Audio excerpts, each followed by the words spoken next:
is there a science to success at award ceremonies?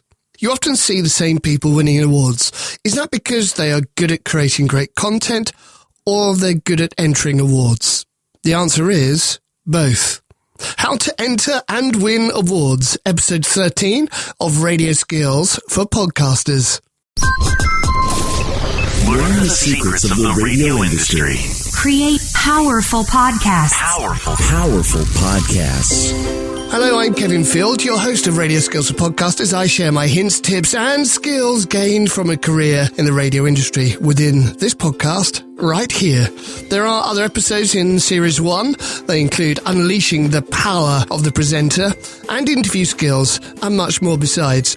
We talk awards entries in a few moments' time. This week's top tip a little later on, how to spot awards audio and keep it in the right place for the right time. Also, love to hear from you. Get in touch. skills@radioskillsforpodcasters.com on email, at radio_skills on Twitter, and like the Facebook page, Facebook/Radio Skills for Podcasters.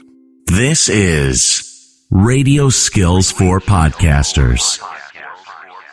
Which came first, the chicken or the egg? The award-winning program or the program that made a difference? I once worked with someone who said, I'm not making a program to win an award here. I'm making a program, right, to make a difference. I countered, well, why can't you do both?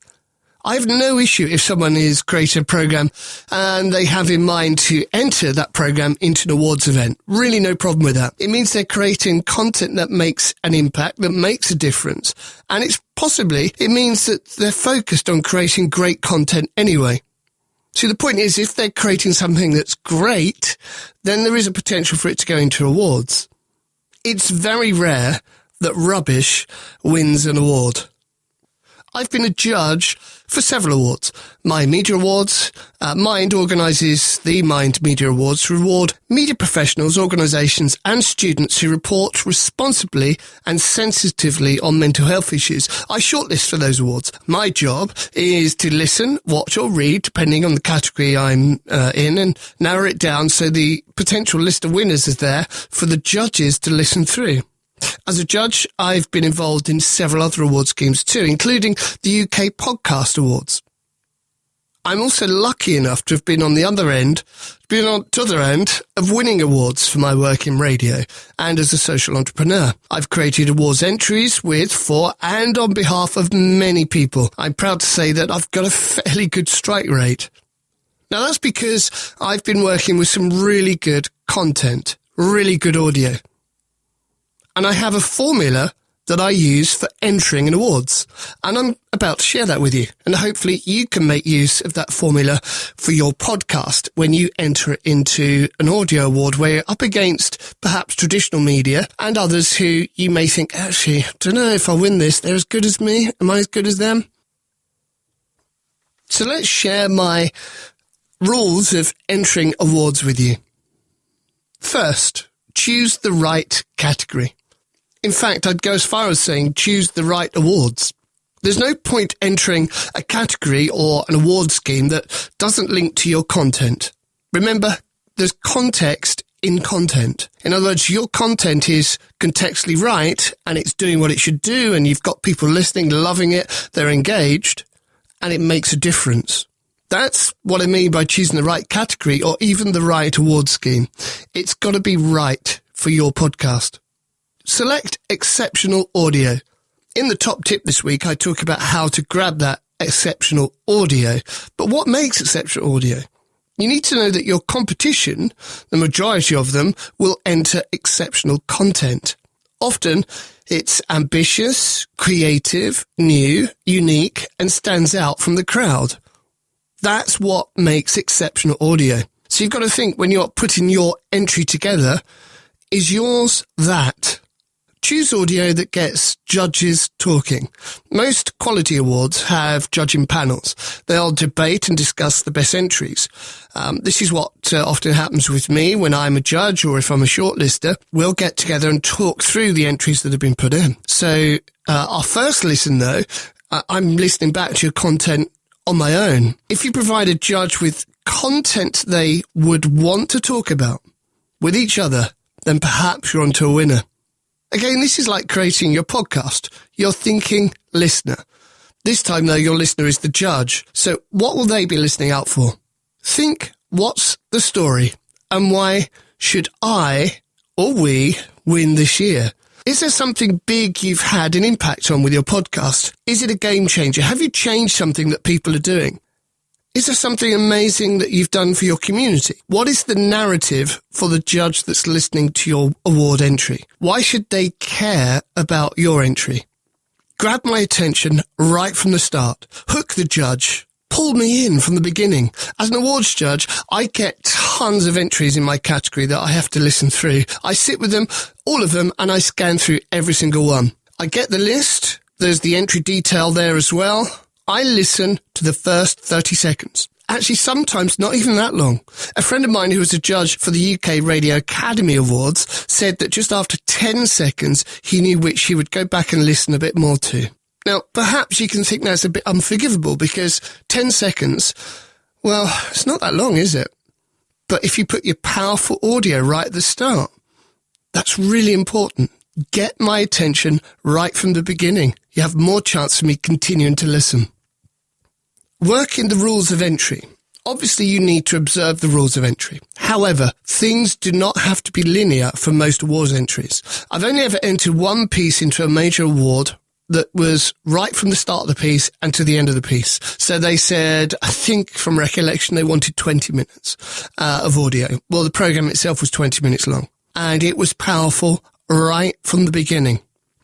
But it doesn't necessarily mean that you have to put your program in the order it broadcasts. So your podcast just might be that you put it in an alternate order when you put it in. Whatever sounds better. Remember, working with the entry rules, but also putting your best foot first, the most powerful audio right at the start. It doesn't have to be linear. It doesn't have to be in the order it broadcasts. Unless, of course, the rules say it has to be. Keep judges listening. Use storytelling techniques, teasers, to create a breadcrumb trail of great audio. By that, I mean, again, it's not about putting in the order that it went out as. It's definitely been out. You're not changing it. You're not editing it in any way. You're not adding things in that didn't actually stream or are out there as a download. You are just making sure they hear it in its best possible light.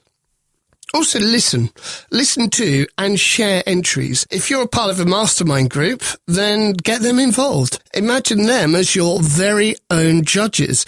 If you know the criteria, share the criteria with them and say, look, this is what I think I'm putting in for this criteria. What do you reckon? Get advice. Get it back to you in readiness to change it, edit it slightly and put it in. Remember, it's got to be as it's almost originally been. You just can't add anything new in. You can't add new voicer in or anything like that or a different version of what actually went out. It's got to be what's been published and broadcast or streamed or whatever.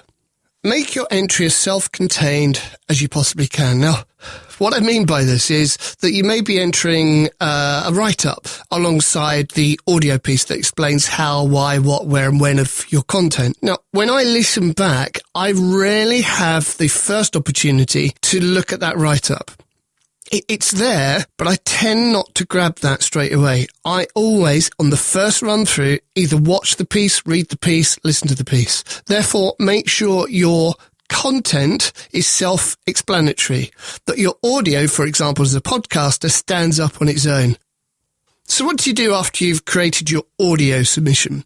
Well, you need your written submission. I'm going to share with you some typical sort of subheadings for written submissions that I've gone through and had to sort of judge, and also when I've entered awards as well. These are a few that I've had over the years. Now, this may not necessarily be what you get for maybe your audio entry for your podcast. There's no reason, can I say, that a podcaster cannot enter something like the Mind Media Awards. It just really, you should. Or the Radio Academy Awards when they come back, or any other award stream that's out there. Podcasters should be entering these because your content is out there. All you need to do is ask to enter. And they won't say no, because most of these awards, you have to put a bit of money in to enter them, or they earn some revenue from a sponsor from your category. So the likelihood is they'll never say no.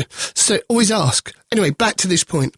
Programming output is one of the questions I often ask, and that's very applicable to radio stations, but this is a general overview of what you do, either as a radio station or podcast. You're normally asked to outline the typical output and content of what you do.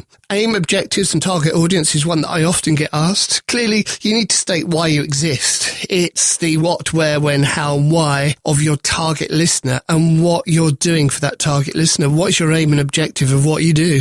Key highlights, these are usually success stories during the qualifying period of your podcast. What are the things that you've done well, and why did you do them? Audience involvement and engagement. This is a key thing for podcasters, I think. How do you serve your listener, and how do you interact, and how do they interact with your podcast? What's your social media engagement like? Direct interactions. Do you meet your listener? How's your podcast seen in its sphere, in its niche market? Is it the leader?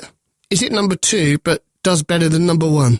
Performance statistics. How often do people download your podcast during the period? What's your most successful episode? And what about the particular podcast episode that you're entering? How well did that do? Staffing is always one that gets asked, an opportunity to promote the people involved and what you do and how you do it. And then the special considerations, and if there isn't a category for special considerations, you should try and work this into your write-up. This is what hurdles have you encountered during your period of creating your podcast, especially the episode you're entering. Is there something or someone or a situation that happened that could have put it at jeopardy, but you still made it? What things did you jump over to get to where you needed to be? And that's more or less it. There's the things you need to think about when you're entering an award ceremony. So to go over it again, it's make sure you've got great audio. It doesn't necessarily have to be in the order that it went out. Powerful at the start, and then a great write-up with it as well. And think about your listener. Think about the judge. What is it that they want to hear in a way that sounds great at the start, powerful, segmented, and it stands up on its own, all right? It has to stand up on its own. Then a great write-up that goes alongside it as well. Now, here's the thing. The biggest thing, the most important thing is that when you're entering, make sure your piece sings to the category detail. So in other words, if they have criteria for that award entry, make sure your podcast is doing everything it needs to do to tick off that criteria. Write down a list of the criteria, listen back to your audio, tick off the bits that say, yeah, no, it does. If it doesn't, you're not going to have a chance of winning in that category. That's it. That's how it works. So it's got to hit that criteria, because when I'm a judge or a shortlister, I'm sat there with the criteria in front of me on a tick sheet, making notes when I go into more detail with them. Best of luck. I hope you win. Learn the secrets of the radio industry. Radio skills for podcasters. Today's top tip then is around collecting that great audio. How can you make sure you've got the great audio you need for your awards entry? A really simple process is whenever you hear or listen to or get great feedback from great audio that you've made, you get a podcast and some reason it's resonated and you got so many people listening to it. That's the podcast, that's the content to put away somewhere. So create a little folder on your desktop or somewhere that is awards entries. And when you're thinking of it, put that in there and make a little note of why. Why have you put that in there? Even if it's just a text note, even if it's a Word document, make a note of why you've put it in there. When it comes to the entry time, you can just go back to that folder, look at it and go, oh yeah, they're these ones. These were great. And that's why people got in touch. So even detail, for example, like how many people have downloaded that piece, what the reaction was, and keep in your Word document some of the feedback that people gave at that moment. You don't have to go back and search for it again because it is so time consuming putting all this stuff together, because you need all of this when you enter your award. You're listening to Radio Skills for Podcasters. I've got a free show sheet that will help you prepare your podcast. You can get it by visiting radioskillsforpodcasters.com and click on the link for free show sheet. It's a free gift to you. It's neat, actually. Lots of people are using it. It helps you plan and prepare your podcast, and also you can present from that sheet right in front of you, either on the screen or printed out. 100% free. radioskillsforpodcasters.com. Click on where it says show sheet. It's free. That's it for Series 1 of Radio Skills for Podcasters. 14 episodes of free hints, tips, and secrets that I've shared with you from the radio industry that you can, and I hope you do, use in your podcast. And now I realise that this is episode 13, but at Radio Skills Towers, we're not going to end on that number, surely. And we're counting a special episode that we recorded in between the series for New Media Europe in 2015.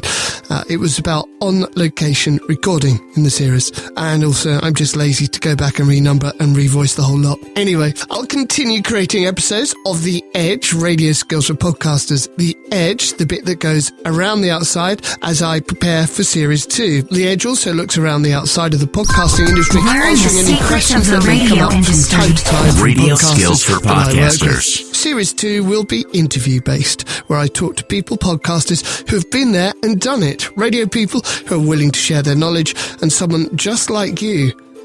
In fact, if you'd like to appear on The Edge or Series 2 of Radio Skills for Podcasters to talk about your podcast experience and skills, you'd be more than welcome. skills@radioskillsforpodcasters.com or at radio_skills on Twitter. Radio Skills for Podcasters, The Edge, is our next episode. Thanks for listening to this series. Now go back to episode 1 and listen all over again. Thank you. Find us on Facebook, Google+, Radio Skills for Podcasters. At radio_skills on Twitter. Thanks for listening. www.radioskillsforpodcasters.com. skillsforpodcasters.com or at radio_skills.